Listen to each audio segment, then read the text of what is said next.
Hello and welcome to this video. My name is Gemini Wild and this is the Feel Good Project, a video series all about feeling good in our lives like right now.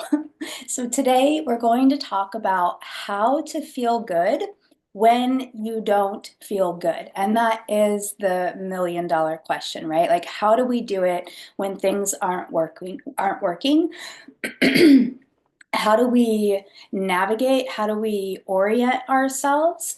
What perspectives and mindset shifts are going to give us the biggest return on investment of our energy, right? We're giving energy out through our feelings, through our thoughts, through our actions, our behaviors, our experiences.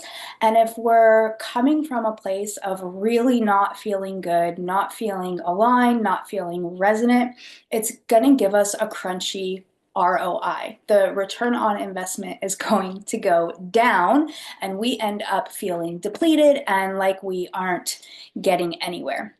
So the intention for our video today is practical and tangible ways to handle not feeling good. Like, what do you do, right?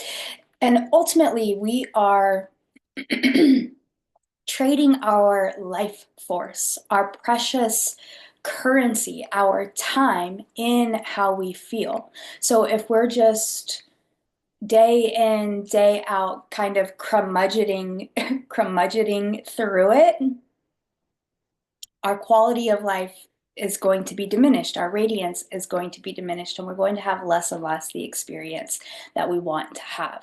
And we get to have beautiful, amazing, vibrant lives. Why not you to have an amazing life? Why not you to really love what you're about in the world and what your experience is moment by moment and day by day?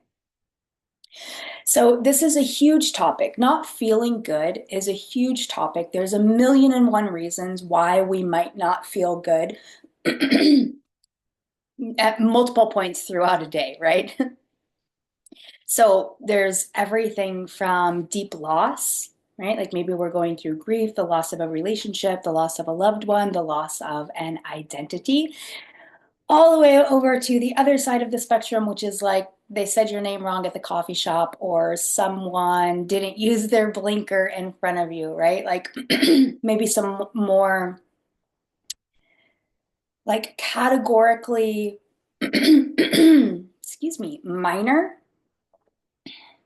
not feel good things, and it still has an impact on our system, and it still is worth taking the time to address and work through and have some awareness around so that we can be discerning about how we want to show up in it and have more sovereignty, more agency in our participation. So there's two things I want to note here. The first one is raising our tolerance, raising our capacity for things not to go our way. And that includes the small things and the big things. I think we often tell ourselves that we can't. I can't handle this.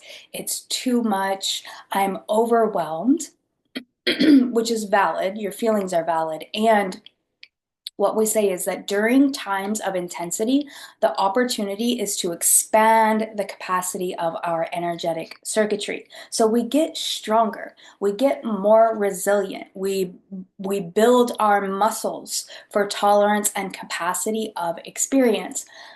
A lot of times we'll say, I want to feel good in my life. I want to achieve this thing. I want to have this kind of experience, but then we don't have the capacity to actually let it run through our system. And so when we expand it, which means leaning into it, yes, I can. I'm capable of this. I can do this, right? Even just the energetic of that simple mental shift will change the experience so much. The second piece is valuing how we feel. Abraham Hicks talks about this a lot. It's I think a cornerstone of their work, like really caring about how you feel.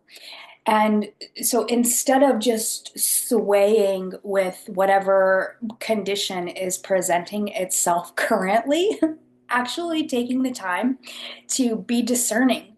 Like, is this something that I really want to give my energy to? Is this something that I want to spend my time feeling some type of way about it, right? Like, even, like the frustration of someone not using their blinker or something like that, like, is it, is it a minor inconvenience? Do the emotions match the facts, right? Like, this is not something to be so churned up about. And then also doing the deeper inner work of looking at what crunchiness lives inside you. What is there under the surface that you maybe haven't taken the time to look at, that will have these sideways emotional outbursts come in different ways? And this means really recognizing and taking ownership of the power of our participation. Like, we participate in how we feel, we participate in our life experience, we participate in the energy that we contribute to every situation that we find ourselves in. And that is meant to be inspiring, because it's like, oh, I can choose what I participate in. I don't have to be so rocked by these not feeling good emotions. And that's not bypassing, right? That's not like, if we are in deep grief or deep loss, it doesn't mean that we Pollyanna through it. We absolutely feel our feelings. And the thing about feeling our feelings is that everyone gets the full spectrum of human emotion. Everyone gets the full spectrum. It isn't like, some people get higher doses of happiness and love and gratitude, and other people just, like, that's your lot. You get more suffering, you get more things to feel bad about. It doesn't work like that. We all have the same spectrum. So shame and embarrassment and grief and sadness feel the same for each of us, right? Like, we all experience those feelings. We all also experience love and joy and gratitude and awe and wonder. It's just what has been cultivated. And even more so than that, valuing the full spectrum. Really adopting the perspective that our emotions are here to help us and teach us and guide us, and how we engage with that matters. We often feel isolated in our suffering, or isolate, like, I'm the only person in the world who doesn't feel good. I'm the only person who's, like, having this terrible shit morning, right? Like, I spilled my coffee and my hair won't do what I want it to, and I was late, and nobody else in the history of the world has had this kind of experience, right? To remind ourselves in those moments, like, we all, like, welcome to being human, welcome to the human condition. We all go through this. When we feel good, it doesn't matter, because we feel good, so we don't think about it, right? But when we feel off, then it starts to catch our attention. So how do we do it when we don't feel good, right? Like, how do we orient and organize ourselves so we're in a feeling state that is resonant for us? I want to give you 3 really tangible solutions that you could apply today. And it is a practice. It's something that we commit to because we care about how we feel and we care about how we spend our life. I don't know about you, but if you're here, my guess is that you don't want to be angry all the time. You don't want to be crunchy all the time. You don't want to be sad all the time or depressed all the time, right? Like, you want to wake up with enthusiasm, wake up looking forward to your life and your experience. You want to notice throughout the day, like, oh, this feels good. I'm enjoying what is happening right now. And maybe you haven't had a context for that, that it is available. So the first piece is logic, like really applying logic to this topic. The only way suffering in our lives makes sense, this is something that I deeply believe, and I think is an important paradigm shift, which impacts our thoughts, our emotions, our behavior. The only way that suffering makes sense is if we know that there's purpose in the challenge. right? It's for us. And then we can more easily bend it to our benefit. And we call this answering our calls of greatness, which is really important. And it can be something really minor, like maybe you've heard that teaching that says if you pray for patience, what you get is a line at the bank. So if you're experiencing a lot of what seems to be suffering in your life, like that's how it's presenting itself, is like this is hard, this is crunchy, this doesn't feel good. My invitation is to consider, what have you been praying for? What have you been asking for? What have you been desiring? What have you been wanting? That piece. And then what is this challenge inviting you into? Because then, if we can see the through line, if we can see, like, oh, there is a path here that is going to put me into a greater expression of my brilliance, then it gets exciting. And then, just like that, one logical shift, we've taken this thing that is really hard and really crunchy and causing us upset into something that is inspiring and life giving for us. So to give you another example, like we had the example about, praying for patience. Another example is like if the ending of a partnership or the ending of even having a child, right? Becoming a parent can be the ending of it is the ending of a previous identity, right? And so these things that seemingly on the surface, like the ending of a partnership, we would interpret as bad. Having a child, we would interpret as good, right? These are very generic value judgments, but they come with a very complex set of emotions and feeling experiences. And so looking at that through the lens of, how is this calling me to greatness? And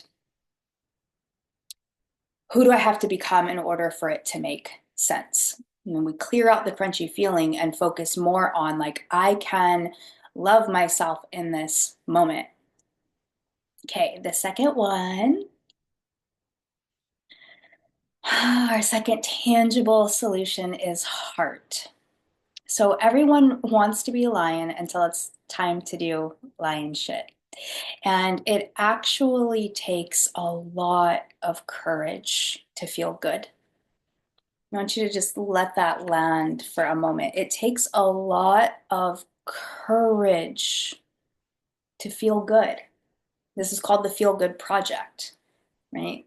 At this point in our lives, there have been a lot of disappointments, a lot of hurts, a lot of losses, a lot of things that didn't go our way, heaps and heaps of reasons to feel down about that, to feel not good about that. And it's really important that we don't let our hearts harden, that we stay in